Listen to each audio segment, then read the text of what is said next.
Well, it's late summer, so the peaches are ripe. So I think the Dollhouse family needs to have some fresh peaches too. So stick around and I'll show you just how easy it is to make some fresh peaches for your dolls in your dollhouse.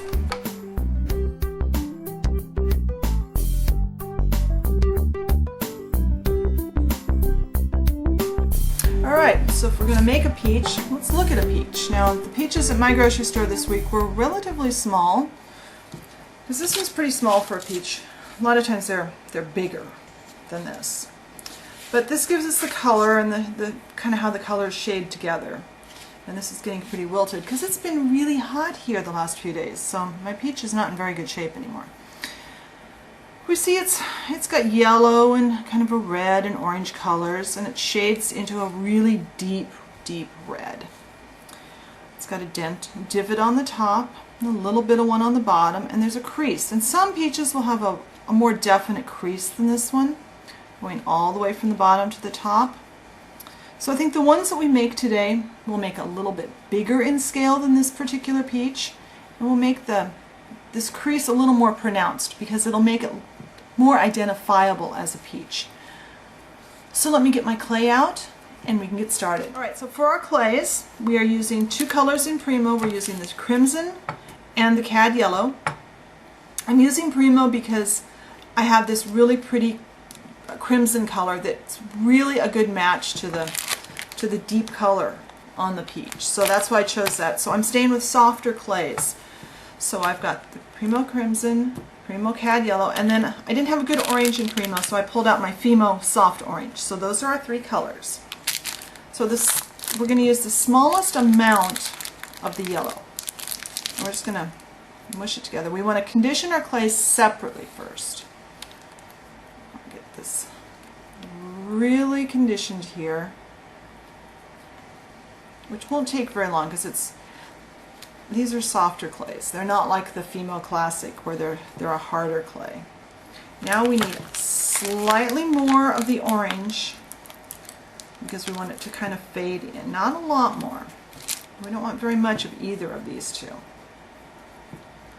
I'm just going to, because they're such a small amount of clay, I'm not putting them through the pasta machine. I'm just doing them with my fingers. They're soft clays to begin with, and they're small amounts. And then some crimson, and we need more of the crimson because on our peach, on the variety peaches I have today, this is the predominant color. So, yeah, that's more. So we'll work that up and get that softened up so that we can work with it. Then we'll pick up all three colors. Now we don't want to blend these together. What we're looking for is areas of each color, but also some marbling together, and the kind of inner colors where they are mixed a little bit. And we're going to try and keep all three colors visible, but mostly we want to see the dark crimson color. We're just going to blend together.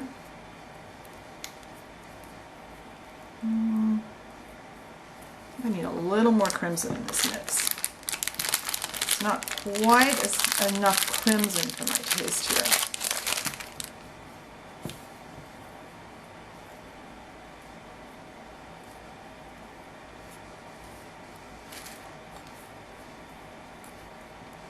That will be better.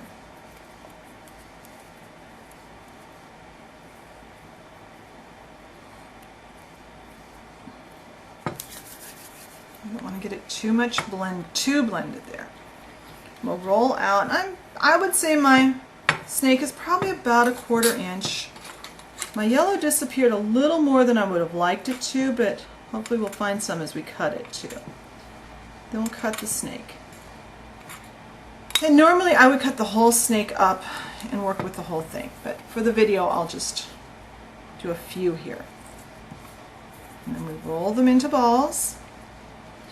Just like all the other projects we've done where I'm doing a lot because I want to fill a box, I'm doing one step at a time on all of them. And then kind of look, let's see if I can bring the camera down just a little bit. There. Now we've got this pretty swirl of yellow up there. So I'm going to take my knitting needle. Oops, there's the camera. I'm going to poke in. We're holding our fingers to support it. Out. Take a dental tool or another. You could use a pin and do a crease.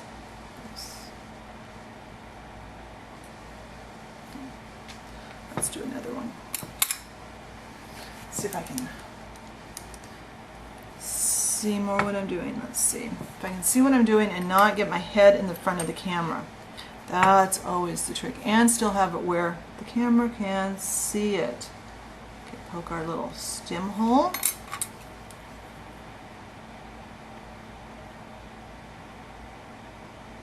And roll. And this is what you're looking for. You're looking for this shape. Hopefully it shows up on camera. Smushed him. I felt that when I put my hand down there. I was resting my hand right on top of this one. Alright, there's the camera. I'm like half moved into my new office and workroom here. So everything's in a new spot. I've got my camera on a completely different setup than normal. So hopefully I can get all moved in by next week's video.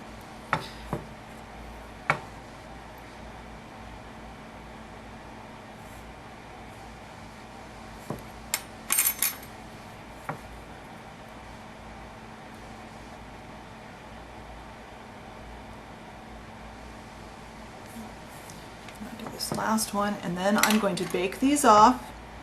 And I'm baking, let's see, let's double check the temperature on these clay packages. Come on.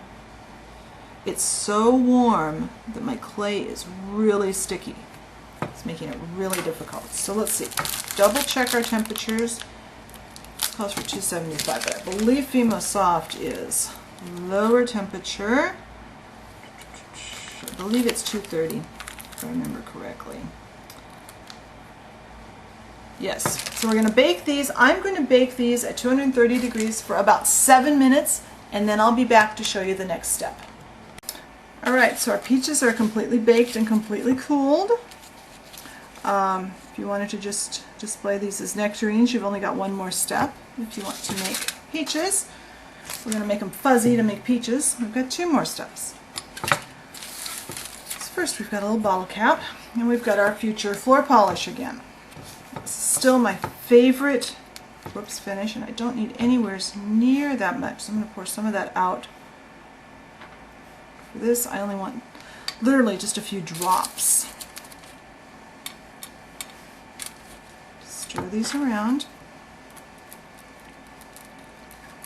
Get them coated. Now, if you wanted nectarines, you just let these dry. At this point, those would make nectarines. But we want to add some fuzz. This is flocking.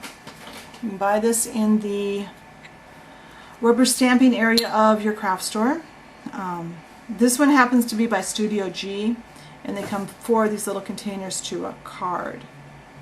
What we do, just put just a little bit over the top. The wet floor polish will make this stick, and we don't want too much. Just a little bit, because you get too much and it starts to look like they're moldy.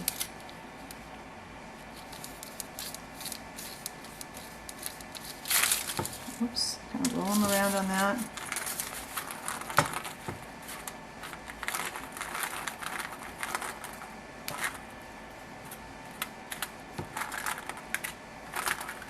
I just get a light coating, and I'll let this dry. Alright, so here's our box with our finished peaches. You can see we've got the little bit of fuzzy on them. It's just a really fun project, so I hope you enjoyed it.